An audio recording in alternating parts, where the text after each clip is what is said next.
हम लोग फिर से बात करेंगे कि हम लोग बात कर रहे हैं पॉलिनोमियल्स की। पॉली मतलब होता है 3 से ज़्यादा और नोमियल्स का मतलब होता है टर्म। ऑलरेडी हम लोग इस बात को जान चुके हैं कि पॉलिनोमियल्स में वेरिएबल की बात चल रही है और variables A B C D alpha beta gamma theta sigma और फाई जैसे टर्म्स को बोलते हैं। वेरिएबल्स में जो है पावर का बहुत ज़्यादा इस्तेमाल होता है और ये पावर 1 हो सकता है, 2 हो सकता है, 3 हो सकता है, 4 हो सकता है, लेकिन और अनंत तक हो सकता है, इन्फिनिटी तक हो सकता है।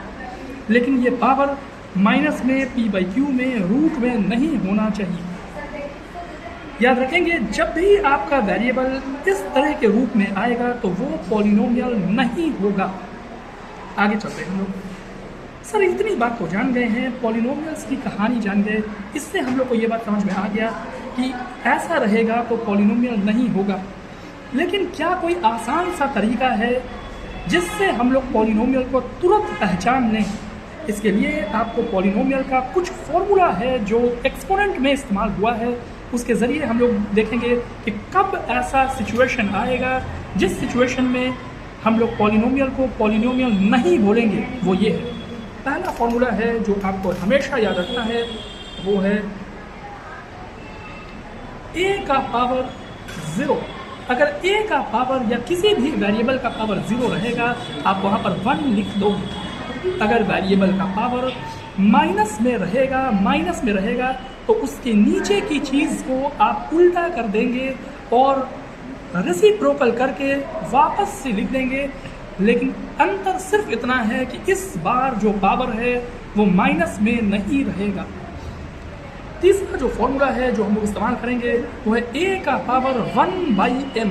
अगर ऐसा भी आपको दिखता है जिसमें जो पावर है वो बटे का हो, p/q के फॉर्म में हो, तो आप याद रखोगे, इसको आप लिखोगे a का पावर √m। सर यहाँ पे 2 हो जाएगा तो क्या लिखेंगे? 2 डालेंगे। 3 रहेगा तो क्यूब रूट बन जाएगा, 2 रहेगा तो स्क्वायर रूट बन जाएगा, m रहेगा तो m रूट बन गया है। कितना बन गया है? m root. ये 3 चीज़ है। आइए हम लोग इसके बाद टर्म्स की बात करें। टर्म्स क्या होता है पॉलिनोमियल्स में? पॉलिनोमियल 3 से ज़्यादा टर्म, वेरिएबल्स के बारे में पावर जान गए हैं। अब हम लोग बात करेंगे टर्म्स की। याद रखेंगे, किसी भी पॉलिनोमियल में टर्म्स भी उतने ही इम्पोर्टेंट हैं, क्योंकि पूरा पॉलिनोमियल नोमियल्स के बारे में है और नोमियल का मतलब टर्म होता है। तो टर्म पे अगर हम लोग बात करेंगे तो यहाँ हम लोग का पहला टर्म है, यहाँ हम लोग को 2 टर्म मिलेगा, यहाँ हम लोग को 3 टर्म वाले मिलेंगे एलिमेंट, और 3 से ज़्यादा टर्म वाले भी मिलेंगे। अगर आपका टर्म 3 रहेगा तो आप उसको मोनोमियल बोलेंगे, क्योंकि मोनो मतलब होता है 1। मोनो मतलब क्या होता है? 1। अगर आपके टर्म 2 वाला रहेगा तो आप उसको 2 बाइनोमियल बोलेंगे, क्योंकि बाई मतलब होता है 2। अगर आपको 3 टर्म रहेगा तो आप ट्राइनोमियल बोलोगे, क्योंकि ट्राई का मतलब होता है 3।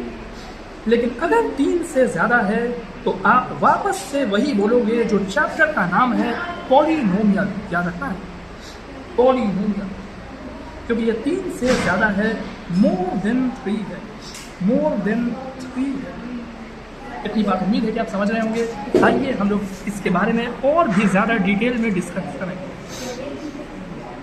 सर ये बात जान गए कि टर्म होता है, ये भी बात जान गए कि टर्म 4 है, लेकिन अभी तक एक बात नहीं समझ पाए हैं कि टर्म को अलग कौन करता है। याद रखेंगे, टर्म को 2 ही चीज़ अलग करती है, और एक है प्लस का साइन और दूसरा है माइनस का साइन। अगर प्लस है और माइनस है तो आप याद रखोगे टर्म उसी पर गिनती होता है। कोई भी मल्टीप्लाई या कोई भी डिवाइड टर्म को डिफाइन नहीं करता है सिवाय प्लस और माइनस के। आइए हम लोग एक एग्जाम्पल से इस चीज़ को देखते हैं। ये रहा एक मोनोमियल, ये रहा 2xyz। सर यहाँ पर तो 4 टर्म दिख रहा है, 1 2 3 4। याद रखेंगे ये गलत हो जाएगा, ये सिर्फ और सिर्फ एक टर्म है, क्योंकि इसमें प्लस और माइनस का साइन नहीं है। प्लस और माइनस का साइन नहीं होने की वजह से ये पूरा का पूरा एक ही कहलाएगा, और वो है मोनोमियल। एक ही टर्म है ये। अगर आप बात करेंगे इसकी 3/2 x, ये पूरा का पूरा एक ही टर्म है क्योंकि यहाँ पर भी प्लस और माइनस का साइन नहीं आया है, तो ये भी एक ही टर्म है। अगर आप बात करोगे बाइनोमियल की तो वहाँ पे प्लस भी आ सकता है और माइनस भी आ सकता है, जिसकी वजह से दो टर्म रहेगा। आइए हम लोग बात करें 2x + 4। आप देख सकते हो यहाँ पे प्लस का साइन है, यहाँ पर दो टर्म हो गया, ये रहा एक टर्म, ये रहा दूसरा टर्म, ये दो टर्म है, इसलिए ये बाइनोमियल है। सर क्या यही एग्जाम्पल है? एक और एग्जाम्पल ले लीजिए जो होता है 3y - 2। ये देखिए ये दो टर्म है, एक टर्म और दो टर्म। इससे हम लोग को एक बार क्लियर हो गया कि प्लस और माइनस ही सिर्फ पॉलिनोमियल के टर्म्स को अलग करता है और मल्टीप्लाई और डिवाइड पॉलिनोमियल के टर्म को अलग नहीं करता है। ये आप बच्चे भी समझ चुके हैं।